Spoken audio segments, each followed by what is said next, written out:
నేడు సంఘ కాపరి గాని సంఘాన్ని సేవకుడికి గాని ఉండవలసిన బాధ్యత ఇటువంటిది.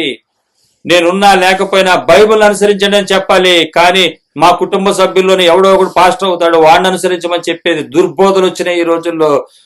నా తదనంతరం నా కొడుకు వస్తాడు, నా కూతురు వస్తుంది, లేకపోతే మా అల్లుడు వస్తాడు, వాళ్ళు వస్తారు, వీళ్ళు వస్తారని చెప్పి వీళ్ళు వస్తారు. అది తప్పుడు సువార్త. అది ఆస్తుల కోసం కాపాడుకోవడం కోసం వచ్చేవాళ్ళు. ఈ సువార్త అలా కాదు. పౌలు గారు చెప్తున్నాడు, నేను వెళ్ళిన తర్వాత బోధకులు వస్తారు, వేరే వేరే రకరకాల మాటలు చెప్తారు, మీరు వినకండి.